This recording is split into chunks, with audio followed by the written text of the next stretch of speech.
தினம்தோறும் விளக்கேற்ற நல்ல எண்ணெய் இதயம் நல்லெண்ணெய்.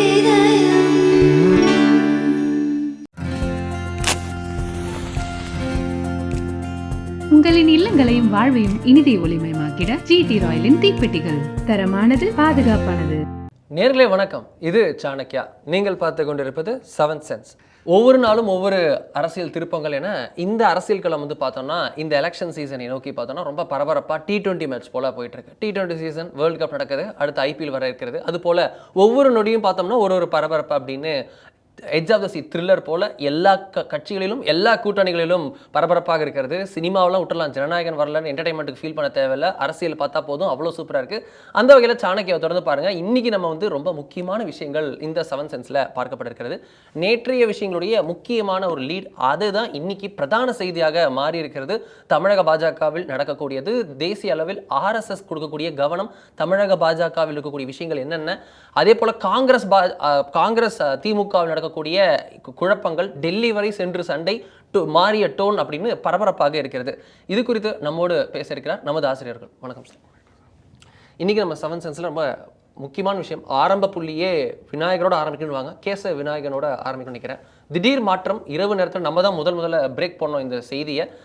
மாற்றப்பட்டிருக்கிறார். 12 ஆண்டுகள் பணியில் இருந்திருக்கிறார். லிட்டரலி செகண்ட் 2 டைம் டேர்ம் 6 வருஷம் ஒரு கம்ப்ளீட்டாக கொடுத்துருந்தாங்க. இப்போ அவருக்கு மாற்றம், அதுவும் ஈவ் ஆஃப் தி எலெக்ஷன்ஸ்ன்ற மாதிரி.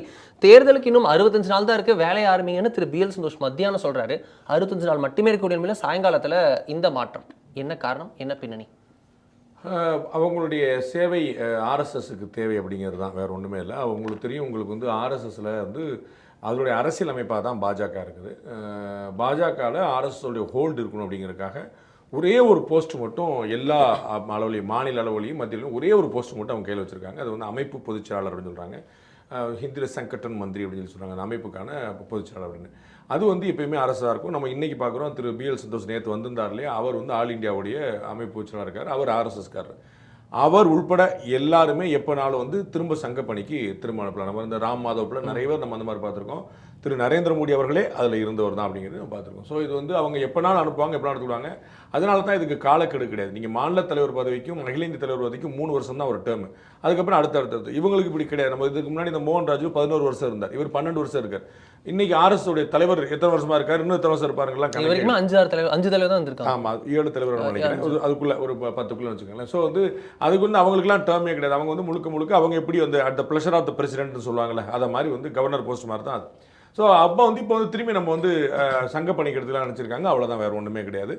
இதில் வேற ஒரு பெரிய காரணம் அப்படியா இப்படியா அதெல்லாம் ஹேஷியங்கள்லாம் ஊடகங்களில் விவரம் தெரியாமல் செய்யக்கூடிய பொருளி. அவர்களுக்கு பாஜகவே முழுசாக தெரியாது, RSS தெரியவே தெரியாது. ஆனால் நம்ம தெரியலன்னு சொல்லி சொன்னால் நம்ம ஈகோ இடிச்சிடும், அதனால் சும்மா அடிச்சு விடுவேங்கிறது தானே தவிர இது வேறு அதிர்ச்சிகரமான பின்னணி அப்படிலாம் ஒன்றும் கிடையாது.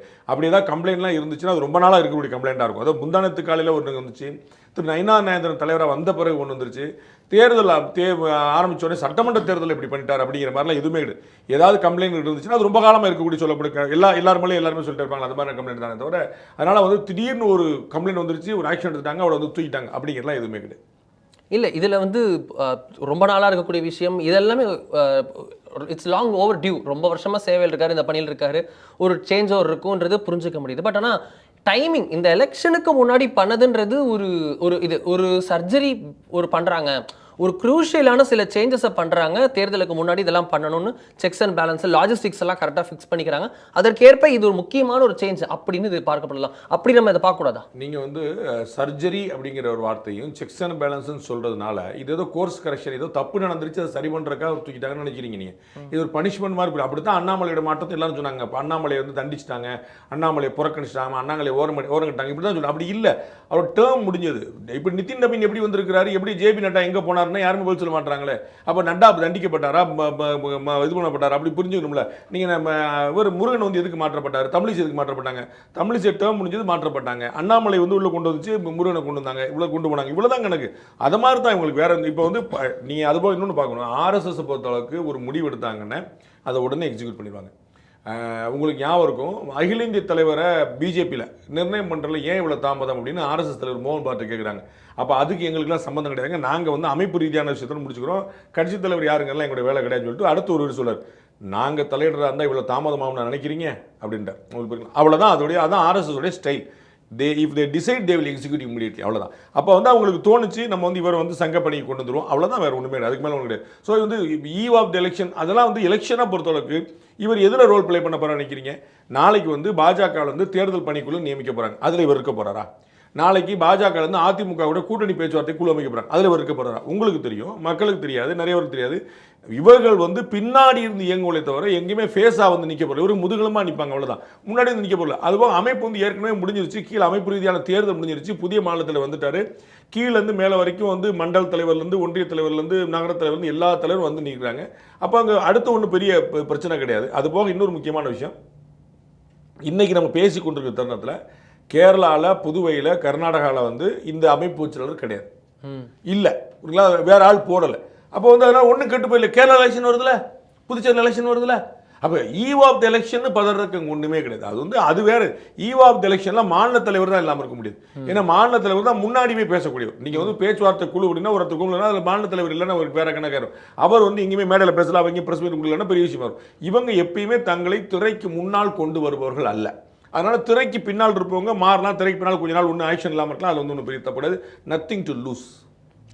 இதில் தான் வந்து சொல்லப்படுகிறது, இந்த எலெக்ஷன்ஸுக்கு முன்னாடி ஆர்எஸ்எஸ் தனது ஒரு குழுவை போட்டு இந்த தேர்தலை இருக்கிறது. அடுத்த அமைப்பு பொதுச்சாளர் வந்து ஏப்ரலுக்கு அப்புறம் தான் வரதுக்கெல்லாம் வாய்ப்பு இருக்குது. இப்போதைக்கு எதுவும் பண்ணுற மாதிரி தெரியல. நம்ம சொன்னது போல் இவர் வந்து பிரசோபகுமார் பேர் அடிபடுகிறதுன்னு பெரிதாக. அதை தாண்டி பார்த்தோம் அப்படின்னா ஆர்எஸ்எஸ் வந்து முழுமையாக தமிழக பாஜகவில் இது பண்ண போகிறாங்க, அவங்க வந்து கிரிப் எடுத்து பண்ண போகிறாங்க. ஏன்னா they want this elections to be more aggressive and ப்ராப்பராக இருக்கணும்னு நினைக்கிறாங்க. ஸோ கிளினிக்கலாக இருக்கணுன்றதுக்காக தான் இந்த விஷயங்கள் நடக்கிறது அப்படின்றாங்க. உண்மைதானே?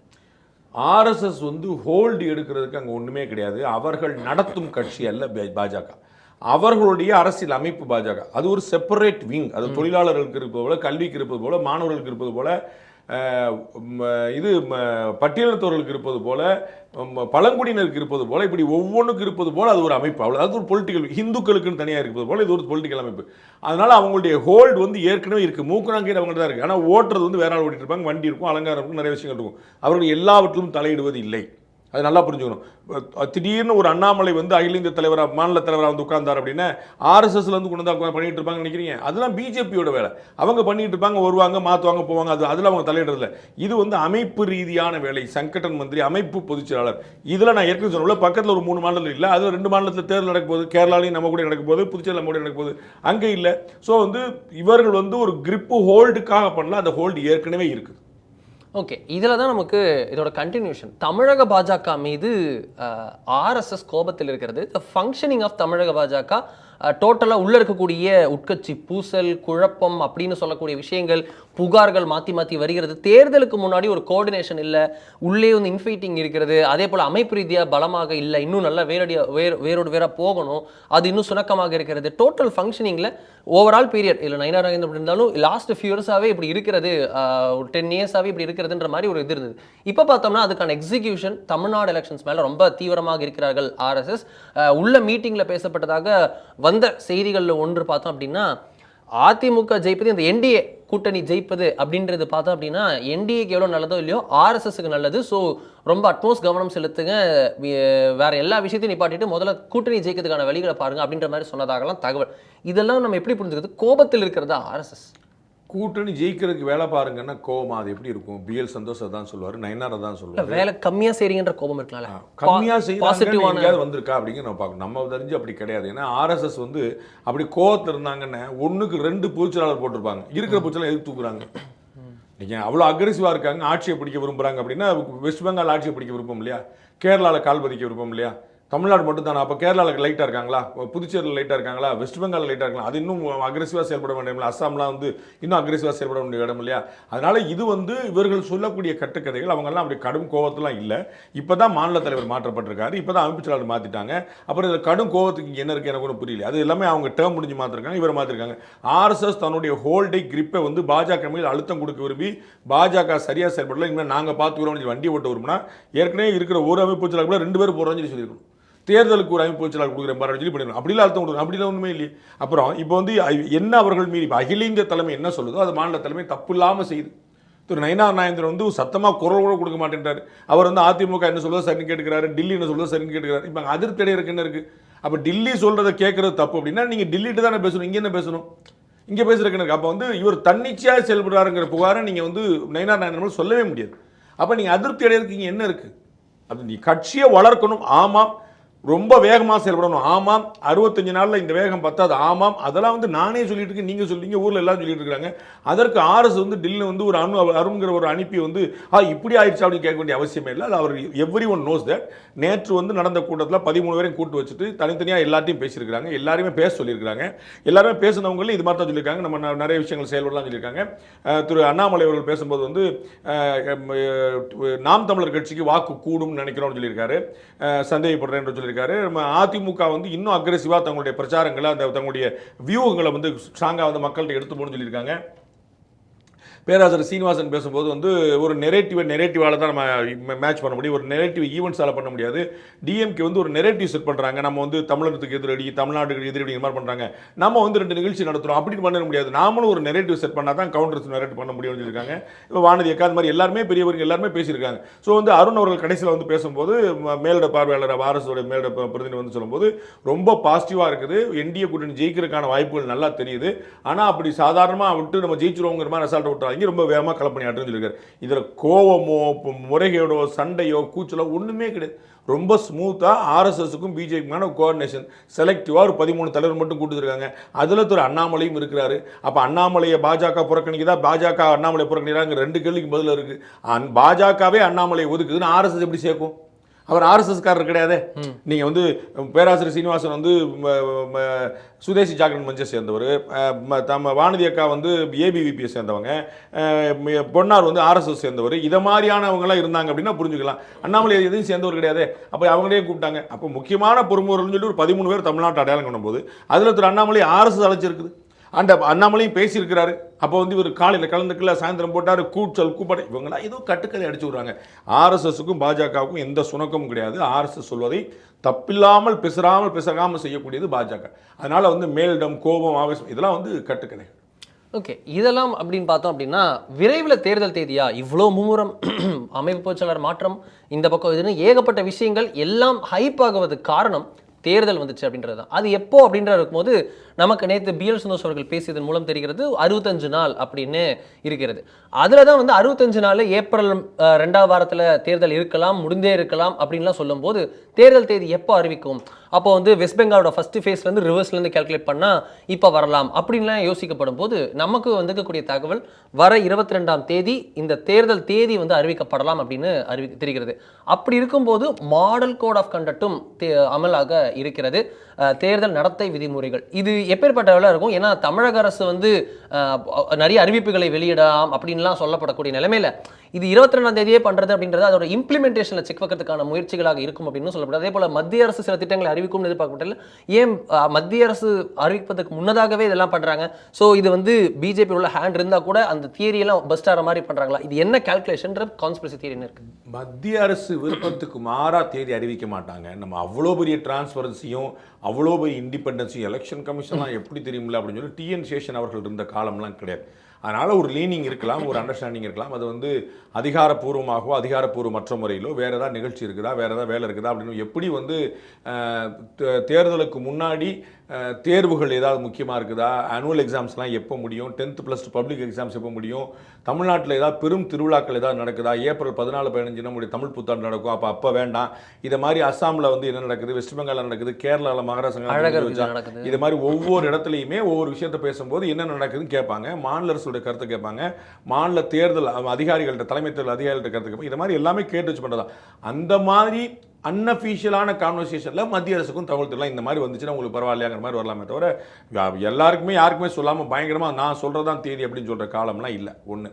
ரெண்டாவது வந்து பிப்ரவரி 22ஆம் தேதி அறிவிப்பாங்க, நமக்கான தகவல் இருக்குது.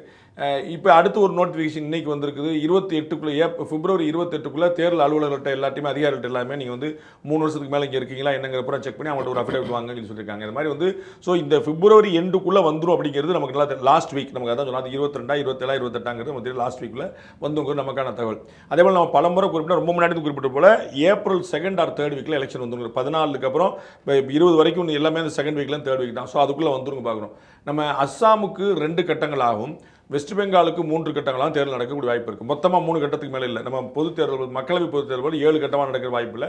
ரொம்ப போனால் 3 கட்டமாக. ஏன்னா காம்ப்ளிகேஷன் வந்து வெஸ்ட் பெங்காலில் தான் அதிகமாக இருக்குது. ஸோ அதிகபட்சமாக 3 கட்டம், அதுக்கு மேலே கொண்டு வரக்கான வாய்ப்பு இல்லை. நம்ம பிரித்து 30 தொகுதியாக பண்ணுறதுக்கான வாய்ப்புகள் கிடையாது.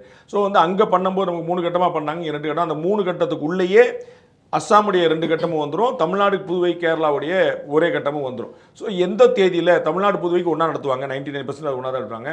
கேரளாவுக்கு நம்மளோட சேர்ந்து நடத்துகிறாங்களா என்ன பார்க்கணும். ஸோ அந்த 3 கட்டத்தில் தமிழ்நாடு புதுவைக்கும் அஸ்ஸாம் வெஸ்ட் பெங்காலுக்கும் 1 கட்டம், கேரளாவுக்கும் வெஸ்ட் பெங்காலுக்கும் 2வது கட்டம், அஸ்ஸாமுக்கும் வெஸ்ட் பெங்காலுக்கும் 3வது கட்டம் அப்படின்னு பிரித்து வைக்கலாம் நம்ம இதில். ஆனால் நமக்கு முதல் கட்டமே வந்துருங்க, நமக்கு ரொம்ப தெளிவு. ஸோ 3 கட்டங்களாக வெஸ்ட் பெங்காலோட தேதி வச்சாங்கன்னா அது முதல் கட்டத்தில் நம்ம இருப்பவங்க ரொம்ப தெளிவு. அதில் வந்து குழப்பம் இல்லை. நமக்கு ரொம்ப அதிகமான டைம் கொடுத்தா ஏடிஎம்கே அலைன்ஸ் எவ்வளோ ஸ்ட்ராங்கான அட்வான்டேஜ் எடுப்பாங்களோ அதோட அட்வான்டேஜ் டிஎம்கே எடுத்துருவாங்கிறது தான் எல்லாருக்கும் பாலப்பாடம். ஏன்னா அவங்க ஆளுங்கட்சியாக இருக்கிறாங்கனால. So the more and more if you give time the advantage will be with DMK கவர்மெண்ட்டுங்கிறது தான் இவங்களுடைய அண்டர்ஸ்டாண்டிங். அதனால் முதல் கட்டமாகவே உங்களுக்கு வச்சுருவாங்க. ஸோ ஆப்வியஸாக ஏப்ரல் 15 20 அந்த போலிங் டேட்டும் வரக்கூடிய வாய்ப்பு இருக்குது. அதுதான் அவர் சொன்ன அந்த 60 நாள் கணக்கு பண்ணினா உங்களுக்கு தெரிஞ்சிடும். இதெல்லாம் வரும்போது நமக்கு வந்து கூட்டணி என்னப்பா அப்படின்ற வரும்போது இன்னொரு பக்கத்தை பற்றி நம்ம அடுத்து பேச இருக்கிறோம். அதுக்கு முன்னாடி என்டிஏல மேடை ஏறிட்டாங்க, கூட்டணி ஃபிக்ஸ்டு, எல்லாரும் கீழ் லெவலில் ஒருங்கிணைந்து என்டிஏ போராட்டமே இன்னைக்கு நடந்ததுன்னு பார்க்குறோம். மகளிர் அணி தொடர்பான மகளிர் பிரச்சனைகளுக்காக நடந்திருக்குன்றதை பார்க்குறோம். அப்படி இருக்க இங்கே தேமுதிக நம்ம முன்னாடியே ரிப்போர்ட் பண்ணியிருந்தோம் 10+1 திடீர் ட்விஸ்டாக திமுகவுடன் பேச்சுவார்த்தையை நிறுத்தி அதிமுக பாஜக கூட்டணியில் பேச்சுவார்த்தை மும்முரம் பெற்று பாஜகவுடைய முயற்சியின் பேரில் நடப்பதாக முன்னேற்றம் கண்டிருப்பதாக தகவல் கிடைத்தது. இப்போ பார்த்தோம்னா இன்னைக்கு திரு திண்டுக்கல் சீனிவாசன் அதை கன்ஃபார்ம் பண்ணுறாரு. ப்ரெஸ் மீட்டை சொல்கிறாரு, சாப்பாடு யார் செஞ்சால் நீங்கள் இலைக்கு கூட்டு வந்தால் போதும் அப்படின்ற மாதிரி பிஜேபி பேச்சுவார்த்தை நடத்திட்டு இருக்கு தேமுதிகவுடன். சில கட்சிகளுடன் அதிமுகவும் சில கட்சியுடன் பாஜகவும் பேச்சுவார்த்தை நடத்துது. அந்த வகையில் தேமுதிகவோட வந்து பாஜக பேச்சுவார்த்தை நடத்திட்டு இருக்காங்க. திரு எல்முருகன் பேசிட்டு இருக்காரு அப்படின்ற மாதிரி ஓப்பனாக ப்ரெஸ் மீட்லேயே சொல்லிட்டாரு. அப்படி இருக்க இது எந்த லெவலில் இருக்கு பேச்சுவார்த்தை இந்த சேனலில் தான் நடக்குதா, பாஜக தேமுதிக தான் நடக்குதா? 2 கட்டமாக நம்ம பார்க்கணும். ஒன்று, திரு திண்டுக்கல் சீனிவாசன் அவருடைய ட்ராக் ரெக்கார்டை பார்க்கும்போது அவர் சொல்லக்கூடியதெல்லாம் அப்படியே உண்மையாக இருக்கும் அப்படின்னு சொல்லிடுவோம். சொல்ல முடியாது. நான் இட்லி சாப்பிட்டாங்கன்னு சொன்னேன், அப்புறம் இட்லி சாப்பிட்டாங்கன்னு சும்மா சொன்னேங்க அப்படின்னு சொல்லி நாங்கள் பார்க்கவே இல்லைங்க அப்படின்னு சொல்லிடுவார். அவர் செல்வி ஜெயலலிதா போச்சலாக இருக்கும்போது வேறு சொல்லுவார், திரும்பி சசிகலா போச்சலாக இருந்தால் வேறு சொல்லுவார், திரு எடப்பாடி போச்சலாக இருந்தால் வேறு சொல்லுவார். நம்ம பார்த்துருக்கோம். அதனால் வந்து அவர் சொல்கிறது நம்ம வந்து டான்ஸ் ஆடுறவங்களை பார்த்து பாட்டு பாடுறவங்க தானமாம்பார், பாட்டு பாடுறவங்களை பார்த்து டான்ஸ் ஆடுறவங்க தானமா நீங்கள் அப்படிம்பார். அதனால் வந்து அவர் வந்து ஒரு பக்கம் இருக்கிறோம். ஸோ வந்து யார் மூலமாக பேச்சு நடக்கு அப்படிங்கிறது திரு எல்முருகன் மூலமாகவா, பாஜக மூலமாக, மத்திய அரசு மூலமாகவா அப்படிங்கிறத மத்திய பாஜக மூலமாகிற ஒரு பக்கம் வர மாட்டோம். பேச்சு நடக்குது, அது ஆல்மோஸ்ட் ஃபைனல் ஸ்டேஜுக்கு வந்துருச்சு. அவங்க வந்து கிளியர் ஆகிடுவாங்க.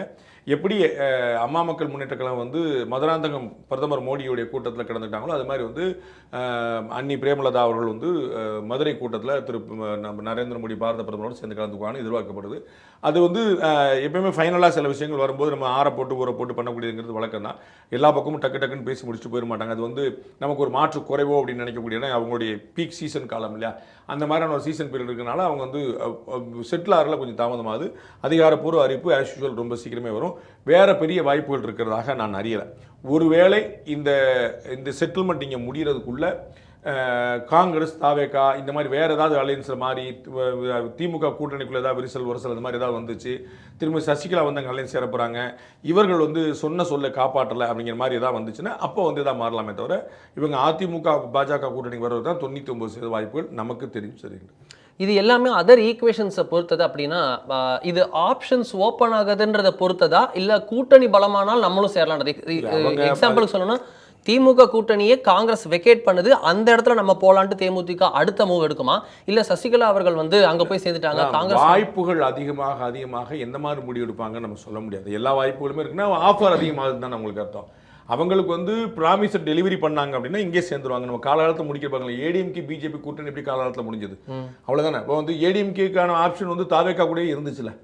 இப்போ நான் உங்களுக்கு ஞாபகம் பிரசாந்த் கிஷோர் பேட்டி கொடுத்து சொல்லியிருந்தால கூட்டணி அமைஞ்சிடக்கூடாது, ஏடிஎம்கே பிஜேபி சேர்ந்துடக்கூடாதுன்னு ஒரு துண்டு போட்டு பிளான் பண்ணார்ல, அவங்க கடன் வந்து முடிச்சாங்களா. அது மாதிரி வந்து ஒரு துண்டு போட்டு முடிச்சிட்டாங்கன்னா சரி இப்போ ஆனதாகி போச்சு வாங்க அடுத்த வேலையை பார்ப்போம்னு சொல்லி கிளம்பிடுவாங்க.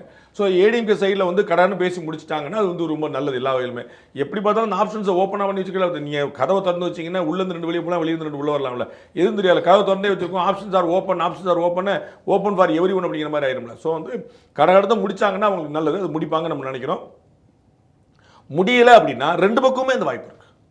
நீங்க தாவேக்கா கூட காங்கிரஸ் போச்சுன்னா இவங்க தாவேக்கா கூட போக வாய்ப்பு இருக்கு, தாவேக்கா கூட காங்கிரஸ் போயிடுச்சுங்க இருக்கா காலியார் இடத்துல இங்க திமுக கூட போக வாய்ப்பு இருக்கு. அது எல்லா வாய்ப்புமே இருக்கு. அப்பயுமே வந்து இன்னும் சொல்ல போனா அந்த மாதிரி ஒருவேளை திமுக கூட்டணி உடைஞ்சா இவங்க அதிமுக கூட்டணியில் கொடுக்குற வாங்கிட்டு பேசாமல் இருக்குது ரொம்ப நல்லது சொல்லி சொல்லுவோம். ஏன்னா திமுக கூட்டணி உடைஞ்சா அதிமுக கூட்டணியுடைய வெற்றி வந்து இன்னும் உறுதிப்பட்டுரும். அப்போ வந்து அவங்களுக்கு அதுதான் ரொம்ப ஒரு பெஸ்ட் ஆப்ஷனாக இருக்கும். அப்போ வெற்றி பெறக்கூடிய கூட்டணியில் இருக்கிறதா உங்களுக்கு நல்ல வாய்ப்பாக இருக்கும். அப்புறம் கீழே போய் இருந்துட்டு அவங்க கூட போய் 2 சண்டை போட்டு அதில் 2-1 வாங்குறது தெரிசனோ மீனிங்கில் நீங்கள் வந்து எவ்வளோ சீட் வாங்குறீங்கிறது மேட்டர் இல்லை, எவ்வளோ எம்எல்ஏ ஆகுறீங்கிறது தான் முக்கியமான விஷயம். ஓகே, இது எல்லாம் பேசியாச்சு. பிஜேபி பற்றினது இன்டெல் மேட்டர்ஸ் எல்லாத்தையும் பார்த்தாச்சு, என்டிஏ பார்த்தாச்சு. மெயினான ஃபோக்கஸ் இது எல்லாரும் மிஸ் பண்ணிடுவாங்க. நம்ம முக்கியமான விஷயமாக இதை தொடர்ந்து ரொம்ப நாளாக சொல்லிட்டு வரோம். காங்கிரஸ் திமுகவுடைய அந்த புகைச்சல், அது புகையிலேருந்து புகை கொஞ்சம் கொஞ்சமாக பற்றி எரிய ஆரம்பிக்குதோ அப்படின்ற மாதிரி இருக்கும்போது இன்னைக்கு ஒரு பெரிய சேஞ்ச் பார்க்குறோம். குரலை மாற்றி இருக்கிறது காங்கிரஸ். இன்னைக்கு டெல்லியில் மாவட்ட தலைவர்கள் கூட்டம் திடீரென ராகுல் காந்தி அவர்கள் அழைத்து எல்லா மாவட்ட தலைவர்களும் வந்து புதிதாக நியமிக்கப்பட்டவர்கள் எல்லாரும் வந்து அழைத்து பேசியிருக்கிறார்கள். இதில் பார்த்தோன்னா பேசி முடித்து வெளியே வந்ததுக்கப்புறம் திரு கிரீஷ் சோடங்கர் அவருடைய ப்ரெஸ் மீட் கூட செல்வப்பிறந்தவர்கள் 2 பேரும் சேர்ந்து ப்ரெஸ் மீட் கொடுத்துருந்தாங்க. அதில் கிடைத்த சாராம்சமான விஷயம், 70 நாள் ஆச்சு நாங்கள் பேச்சுவார்த்தைக்கு கேட்டு, இப்போ வரைக்கும் எங்களுக்கு கூட்டணி பேச்சுவார்த்தைக்கு திமுக முன்னாடி வரல. எங்களுக்கு வந்து குழுவும் அமைக்கலை. சீக்கிரமாக கூட்டணி பேச்சுவார்த்தை அமைக்கிறது அல்லது எங்களுக்கு இது வந்து நாங்கள் குற்றச்சாட்டாக சொல்லலை, நாங்கள் நடக்கிறத உண்மையை உங்ககிட்ட சொல்கிறோம் அப்படின்ட்டு ஒரு டோனை மாற்றிருக்காங்க. திரு செல்வப்பிறந்தவர்களோட டோனே மாறி இருக்கு. என்ன நடக்குது? நேற்று சென்னை ஏர்போர்ட்டில் திரு செல்வப்பிறந்தவங்க பேசும்போது வந்து இழுபறிலாம் சொல்லாதீங்க, அப்படிலாம் இழுபறின்னு சொல்லிட்டு இருக்காதிங்க, நல்லா இருக்குங்க, அதெல்லாம் வந்து நாங்கள் வந்து கூட்டணி இருங்கன்னாரு. இன்னைக்கு வந்து வேற வழி இல்லை, எங்களுடைய தலைவர்களின் குரலை நான் வந்து தமிழக முதலமைச்சர் சொல்ல வேண்டிய நிர்பந்தத்தில் இருக்கிறோம். உள்ளே நடந்த எல்லாத்தையும்லாம் நாங்கள் சொல்ல முடியாது. கூட்டணிக்கு சீக்கிரமாக பேச்சுவார்த்தை குழு அமைங்கன்னு நாங்கள் சொல்லணும். கடைசி நேரத்தை அப்படி அமைச்சா சரியாக வராது இல்லையா அப்படின்னு எல்லாமே சொல்லியிருக்கிறாரு. கிரீஷ் சோடங்கர் நீங்கள் குறிப்பிட்டது போல காங்கிரஸ் தொண்டர்கள் வேதனையில் இருக்கிறார்கள். நாங்கள் குழு அமைச்சிட்டோம், நாங்கள் பார்த்து அவர் கவுண்ட் பண்ணிட்டே இருக்கிறார். இதுக்கு முன்னாடி ஒரு பேட்டில் 44 நாள் ஆச்சுனாரு, அடுத்த பேட்டில் 60 நாள் ஆச்சுனாரு, இன்னைக்கு கவுண்ட் பண்ணி பார்த்தா 70 நாள் ஆச்சு, கன்ஃபியூஸ் ஆகிட்டார்.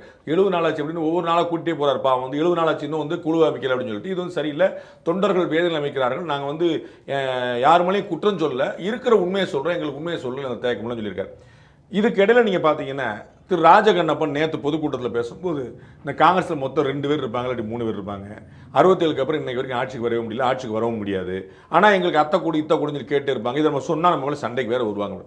திருமதி கனிமொழி இன்னைக்கு பேசியிருக்கிறாங்க வந்து இதில் வந்து ஆட்சியில் பங்கு அவங்கெல்லாம் கேட்பாங்க, ஆளாலும் கேட்பாங்க, அவங்களாம் நம்ம கண்டுக்க வேண்டியதே இல்லை, காங்கிரஸ் கூட்டணி உறுதியாக இருக்குது. அப்போ ஆட்சியில் பங்கு யார் கேட்குறா? அவங்கெல்லாம் கண்டுக்க தேவையில்லை, யார் சொல்கிறா? அதுதான் சொல்ல வரேன். இப்போ ஆட்சியில் பங்கு ஆட்சியில் பங்கு கேட்பது சிலர் கேட்டுக்கொண்டிருக்கிறார்கள், அவர்கள் எல்லாம் கண்டுகொள்ள தேவையில்லை. ஆனால் காங்கிரஸ் திமுக கூட்டணி உறுதியாக இருக்குது. ஆட்சியில் பங்கு கேட்கறதே அவங்க தானே. அப்போ முதல் வரியில் வந்து பங்கு கேட்குறவங்களை கண்டுக்க வேண்டியதுனா காங்கிரஸை கண்டுக்கொள்ள முடிவு பண்ணிட்டீங்க. காங்கிரஸை கண்டுக்கொள்ள முடிவு பண்ணிட்டீங்கன்னா அடுத்து வந்து இவங்களை இப்படி நீங்கள் கூட்டணி நல்லா இருக்குன்னு சொல்லுவீங்க. அண்ணன் ஆர்எஸ் வரி சொல்கிறார், இப்படி கேட்டுட்டு இருந்தால் தான் காங்கிரஸ் தேர்தல் ஏதாவது பேசிட்டே இருப்பாங்க, நாங்கள் அவங்களாம் சரி கட்டினோம். இப்போ 2 கம்யூனிஸ்ட் கட்சிகளுக்கு காசை கொடுத்த மாதிரி அவர் வந்து ரொம்ப தெளிவாக சொல்கிறார், நாங்கள் சரி கட்டுவோம், என்ன கொடுத்து எப்படி சரி கட்டுவாங்கன்னு தெரியல, அவ்வளோ தெளிவாக. அப்போ ஒரு கிட்டத்தட்ட கெஞ்சிற நிலைமைக்கு போய் நிற்கிதா அப்படின்னு பார்க்கணும் அந்த இடத்துல. அப்போ முன்னாடி பாருங்கள், ஏடிஎம்கே பிஜேபி அலைன்ஸில் ஏதாவது ஒன்று நடந்துச்சுன்னா எடப்பாடி அடிமை, எடப்பாடி வந்து கட்சியை ஒத்துட்டாரு, முரட்டு அடிமையாக இருக்கிறாரு, டெல்லிக்கு பிடிக்கிறார். இன்னைக்கு வந்து டெல்லி வந்து இவ்வளோ பிடிக்கிறா, அப்போ வந்து காங்கிரஸ் கட்சி திமுகவின் கையை முறிக்கிறதா? இப்படி கேள்வி வரும். எந்த ஊடகத்தில் கேட்குறாங்க. பாஜக வந்து பேச்சுவார்த்தைக்கு ஒன்று வரலன்னா அப்படி கையை முறிக்குதா, காலம் முறிக்குதா, மிரட்டு. இன்னைக்கு வந்து திரு ஆளுநர் ஷானவாஸ் வந்து டெல்லியிலிருந்து நீங்கள் அங்கே ஆள முடியாதுன்னு வர கமல்ஹாசன் சொல்லுவார். அவர் வந்து அது மாடுலேஷன் ட்ரை பண்ணி பார்க்கணும், என்ன பண்ணுறா நீங்கள் அடுத்து கொஞ்சம் கொண்டு வரணும்னு. அப்போ வந்து ஆளுநர் ஷானவாஸ் பேட்டி கொடுக்குறாரு. பாமகவை, அதிமுகவை, அன்புமணியை, இவருங்க அம்மா மக்கள் எல்லாத்தையுமே மிரட்டி பணியை வச்சு தான் கூட்டணியில் சேர்ந்துருக்காங்க. இப்போ காங்கிரஸ் கட்சி என்ன செய்யுதுன்னு சொல்லணும். நீங்கள் அதே ஆளுநர் ஷானவாஸோ அண்ணன் திருமாவளவன் அவர்களோ காங்கிரஸ் கூட்டலாம் எங்களுக்கு தேவையில்லைங்க, போங்க, நீங்கள் முடிஞ்ச போய் நீங்கள் 250 தனியாக எனக்கு போக இடத்தாளி பண்ணுங்க அப்படின்னு சொல்ல வேண்டியதானே? ஏன் சொல்ல மாட்டாங்க? அப்போ காங்கிரஸ் கட்சி இந்த பக்கம் தன்னுடைய அதிருப்தி குரலை பகிரங்கமாக வெளிப்படுத்தி கொடுத்துருக்கிறது. பச ஒட்டி தடவி சமாளிச்சுட்டே இருந்த அண்ணன் செல்வப்பெருந்தகையே வேற வழி இல்லாமல் வந்து நாங்கள் தமிழக முதலமைச்சர் சொல்லுவோம், எப்படியா கூட்டணியில் நாங்கள் வேதனைன்னு சொல்ல முடியாது, அதிருப்தின்னு சொல்ல முடியாது, ஆனால் கூட்டணி அமைக்கணும் சீக்கிரமா தோழமை சுட்டுதல் அப்படி அதெல்லாம் முடியலையே. பக்கத்தில் கிரீஷ் சோடங்கர் இருக்காரு, சென்னையா இருந்தால் சொல்லியிருப்பாரு, என்னங்க நாங்கள் யார் தெரியுமா கம்பு சுற்றிருப்பாரு. ஆனால் பக்கத்தில் கிரீஷ் சோடங்கர் இருக்காரு, அவர் எல்லா டிரான்ஸ்லேஷன் பக்கத்தில் கேட்டே இருக்கிறாரு. அப்போ நம்ம ஏதோ கொஞ்சம் சப்போர்ட் பண்ணி பேசுற மாதிரி நாங்கள் முதலமைச்சர் சொல்லுவோம் சொல்லிட்டு அது மாதிரி. அப்போ அவ்வளவு தூரமாக கூட அந்த கூட்டணி எப்படியாவது வேணும்னு விரும்பக்கூடியவருக்கே இந்த மாதிரி நிலைமை அப்படின்னா உள்ள எவ்வளோ பேசப்பட்டிருக்குங்கிற பாருங்க. இன்னைக்கு காலைல வரைக்கும் செய்து கொடுக்குறாங்க. தமிழ்நாடு பற்றிலாம் ஒன்றும் பேசல. இது வந்து மாவட்ட தலைவர் புதுசாக நியமிச்சிருக்காங்க, ஒன்லி அறிமுக கூட்டம் தான். நல்லா இருக்கியா கேட்டு விட்டாங்க. சுட வெளியே வந்து இதை தவிர வேறு எதுவும் பேசவே இல்லை. நாங்கள் உள்ள பேசலாம், வெளியே சொல்ல முடியுமாங்க? எல்லாத்தையும் சொல்ல முடியுமாங்க? எல்லாத்தையும் இங்கே இதெல்லாம் எங்கே பேசாமல் சொல்லுங்க. எங்கே வெளியே சொல்ல முடியாத தர்ம சங்கடம் இருக்கோ அப்போ தான் சொல்லுவாங்க. மற்ற எல்லாத்துக்கும் உங்கள்ட்ட தான் சொல்லுவாங்க. அப்போ எங்கே சொல்ல முடியாமல் இருக்கு நம்ம கிளியராக தெரியல. திருமதி சசிகலாவை சேர்ப்பாங்களா, திரு ஓபிஎஸ் சேர்ப்பாங்களா, இவ்வளோ வருது. இந்த பக்கம் இவ்வளோ பெரிய பிரச்சனை ஓடிட்டு இருக்கு. ராஜகண்ணப்பன் பேசுறாரு, ஆர்எஸ் பார்த்து பேசுறாரு, கனிமொழி பேசுறாங்க, கிரீஷ் பேசுறாரு, எவ்வரிபடி இஸ் டாக்கிங். அப்போ கூட்டணி வந்து இங்கே எப்படி ஒட்டும்? திரு எடப்பாடிட்டையும் திரு டிடிவி கேட்குறாங்க, நேரத்தில் திட்டிட்டு இருந்தீங்களே எப்படி இன்னைக்கு வரையும் திட்டிட்டு இருக்காங்க, அதை யாரும் பேச மாட்டேன்றாங்க. அப்போ இவர்கள் வந்து நம்ம இந்த பக்கம் பார்க்கவே கூடாது, சொன்னா போனால் இந்த பக்கம் திரும்பி சொல்லிட்டு உட்காந்துருக்காங்க. ஆனால் உண்மைங்கிறது எப்படி சொல்லுவாங்களே, கத்திரிக்காய் முத்துனா சந்தைக்கு வந்தான்னு சொல்லிட்டு அது மாதிரி இவர்களுடைய அதிருப்தி வெளிப்பட்டு இருக்குது. திமுக என்ன செய்யுங்கிற பார்க்கணும். இந்த ஆப்ஷன் வந்து தாவேக்கா பக்கம் ஓப்பன் ஆச்சுன்னா திமுகவுக்கு பெரும் பின்னடைவு. கத்திரிக்காய் முத்துனா சந்தைக்கு வந்து தான் ஆகணும், சண்டையோடு வருதா அப்படின்றத பொறுத்து இருந்தால் பார்க்கணும். இதுதான் இன்றைய 7 சென்ஸ். ரொம்ப முக்கியமான நிகழ்வுகள் நடந்திருக்கிறது, அதையெல்லாம் நாம் பார்த்தோம். மீண்டும் இன்னொரு நிகழ்ச்சியில் பார்ப்போம். அதுவரை நன்றி, வணக்கம்.